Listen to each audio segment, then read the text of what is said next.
Alright guys, it's Boston and welcome to Opinion Corner. This week's subject is No Man's Sky. I'm certainly not the only person doing videos on this, and I'm certainly not the only person with a pretty severe opinion on the game.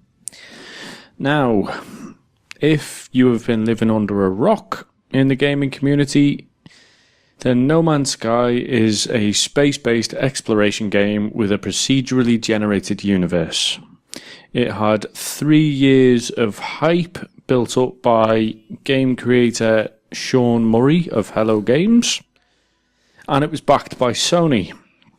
It touted to be one of the largest games ever created. Before I begin talking about the game, I'd like to state that I actually really enjoy the game, although that is not going to affect this week's episode of Opinion Corner. Now, let's get into the nitty-gritty. When Sean Murray was talking about this game in the various interviews, E3 presentations, he showcased a great deal of content that, upon the game's release, was not in the game. A lot of people who enjoy the game, me included before I did a bit of research, was defending Sean Murray. The main complaint from a lot of people was that the game wasn't multiplayer, and that people expected the game to be multiplayer. Now, I'd seen a presentation that he'd done where he played the game for 30 minutes while giving an interview on it, and he explicitly stated that the game wasn't multiplayer and that it was going to have something similar to a leaderboard system.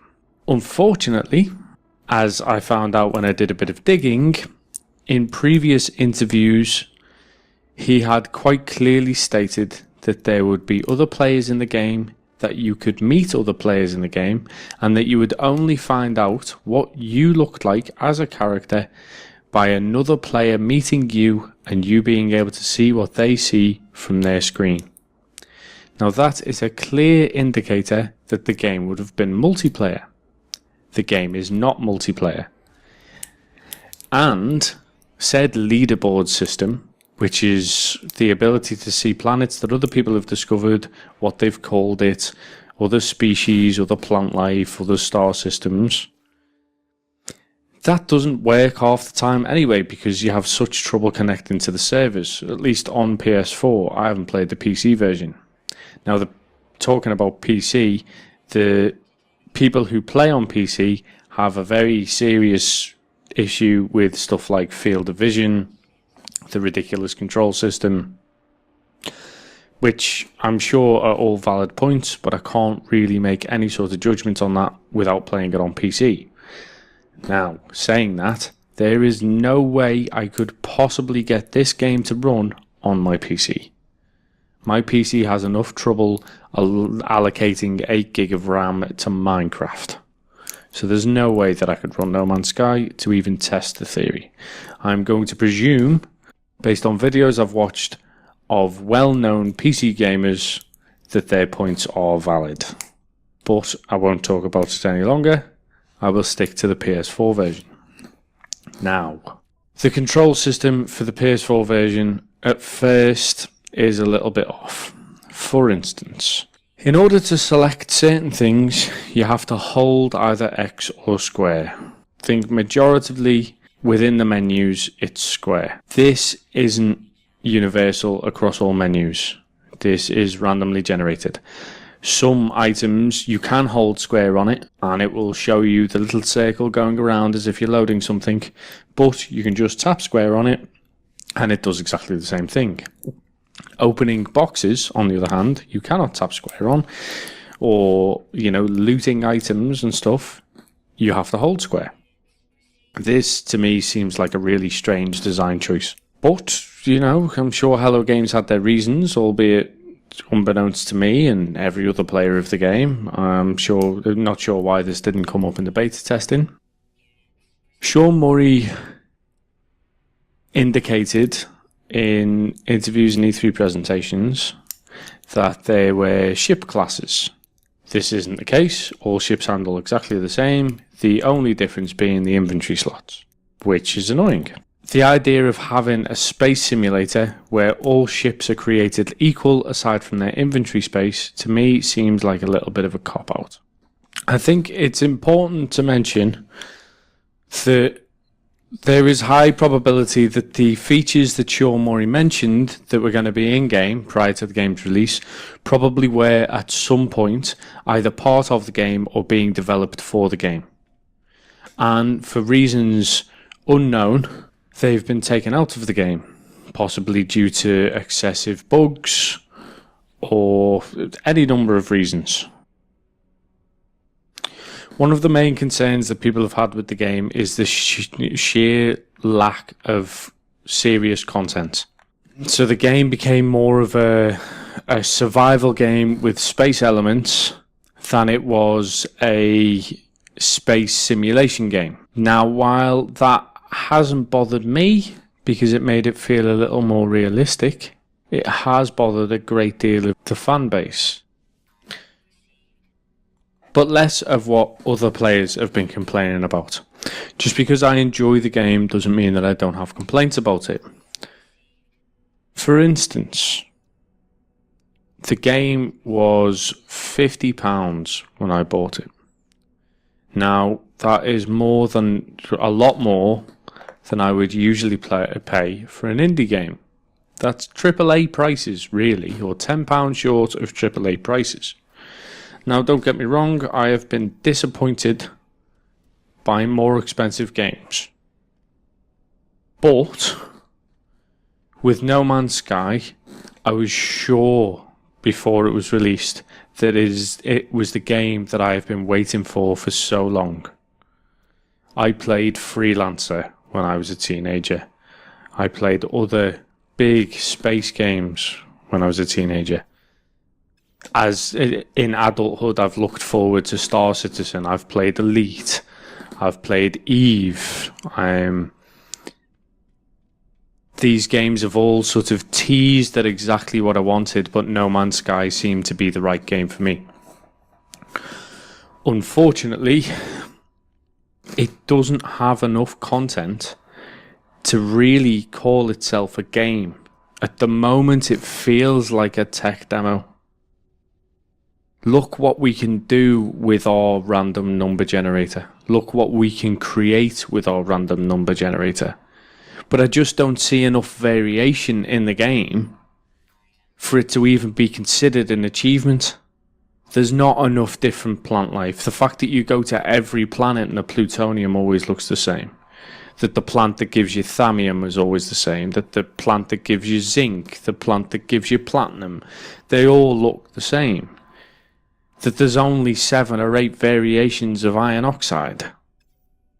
And I mean, okay, I've not explored every planet. No one ever will. There is no way that everyone on this planet exploring for their entire lives would ever find every single planet in this game. But there is just not enough variation in the planets that you can visit. In the screenshots that I've seen online, it's like they haven't put enough skins in the game to compensate for the amount of numbers that the random number generator can produce. And to me, that's a design flaw. I'm not asking them to put 18 quintillion skins in for the random number generator for every single item that can possibly be created with the random number generator. But what I'm asking for is a bit more variation than a handful. On top of that, you've got the glitches. So the problem with a random number generator is that sometimes it can create something that really isn't compatible with the game. And I understand that it's a trade-off for the amount of variation you can get. And I would be more sympathetic to that if the variation was visible. But it's not. The changes are subtle, which you don't expect in a space simulation. On top of that, you go to a space station and you can have 3 of the same ship with exactly the same named people in who have the exact same dialogue. That to me makes it it loses its immersion when it does stuff like that. On top of all this, and I'll warn you now that this is a spoiler, and if you don't want what Sean Murray touted to be the potential end to the game spoiled for you, then I'd stop watching this video now. But at the centre of the galaxy was meant to be something brilliant, something amazing, and something that would either make you finish playing because you'd feel like you'd achieved something, or make you continue playing. Something like an all-seeing, all-powerful race that would give you a brilliant item that would mean that you could travel anywhere you wanted very quickly, or it was completely left up to our imagination. It was going to be something absolutely amazing. And as it turns out, it's not. It pulls you out of the galaxy that you start in, that everyone starts in, the Euclid galaxy, and puts you into the next one. And that happens every time. There's a person on YouTube, which I'll put the link in the description for, and I'll pop an annotation up now, who's been to 11 galaxies. And the only thing he noted was that the random number generator started to generate particularly weird things. To me, that's not something special and amazing at the centre of the galaxy. It just isn't. Now, one thing that Sean Murray has said that he hasn't gone back on yet is that the game will receive no downloadable content.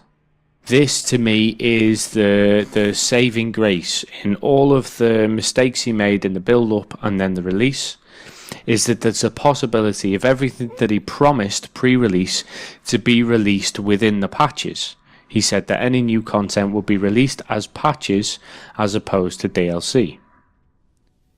I do believe that if he releases DLC for the game, then a great deal of the loyal fans who enjoy the game will request a refund.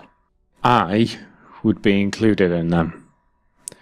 The only reason I am still playing is because I am sure that he is going to release content that I will be interested in playing once I am done with exploration. On top of this, we were expecting factions. We were expecting an ability to hold an allegiance with factions, to choose whether to fight alongside factions or to fight against factions, or take a completely neutral position.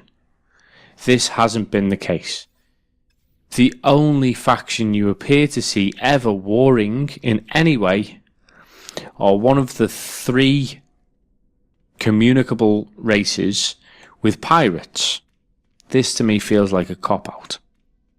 I think I've covered all the points in this game. My opinion of the game is that had we all not seen the hype, had we all not been promised things prior to release, had we just been told that the game was a space exploration game, that you would be mining resources and trading with a galactic trade network, and that you would be journeying towards the centre of the galactic core to move to a new galaxy, then we all wouldn't be so pissed off. That we all would have bought the game and we all would have enjoyed it. But the problem has been that the things that were promised in the game prior to it being released were not delivered.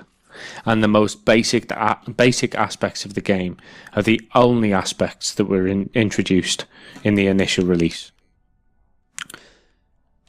As of today, the current patches have not added any content, only fixed issues. Issues that should have been found in the beta testing of the game. My point being that this game is nowhere near the price tag that it's currently at. At some point in the future, depending on whether Sean Murray keeps to his promise of introducing new content in patches, it may be worth the price tag. But until then, this is nothing more than a glorified, overpriced indie game. As I said at the start of the video, I happen to enjoy it, but had I played it before I bought it, I would not have paid as much money as I did. At the moment, I'm not interested in getting my money back because I am hoping that Sean Murray will deliver extra content in patches. But I can't possibly recommend anyone to buy this game unless they fully understand exactly what they're buying. Either way, that was Opinion Corner. Stay tuned for next week's where I'll be talking about gaming news. Take it easy, guys. Laters.